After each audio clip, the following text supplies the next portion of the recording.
جو خیر کو بوتا ہے وہ خوشی کی فصل کاٹتا ہے، اور جو برائی کو بولتا ہے وہ ندامت کی فصل کاٹتا ہے۔ جس نے کسی سلفہ مزاج اور کمینے خصلت آدمی کا احترام کیا، گویا اس کی کمینگی میں حصے دار رہا۔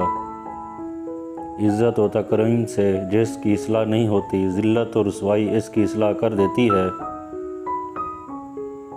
تلوار کی حفاظت اس کی نیام سے ہی ہو سکتی ہے۔ جو آدمی اپنے قبیلے پر تیر اندازی کرتا ہے وہ خود بھی اسی تیر کا نشانہ بنتا ہے۔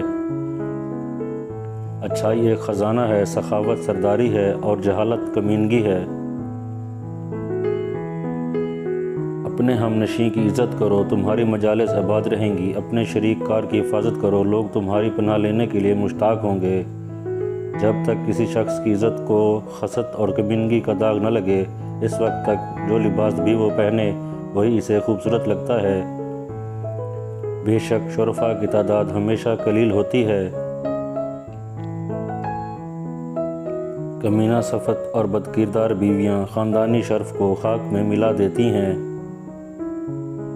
تمام احسانوں سے افضل وہ ہے جس کے پیچھے احسان کا اظہار نہ ہو۔ جس نے لوگوں سے جتنا میل ملاپ رکھا، اتنا ہی ان سے رنج دیکھے گا، کیونکہ ان کی طبیعت میں بغاوت اور ظلم ہوا ہے۔ جب لوگ ہر چیز سے کھیلتے ہیں تو میں دیکھتا ہوں کہ عشق لوگوں سے کھیلتا ہے۔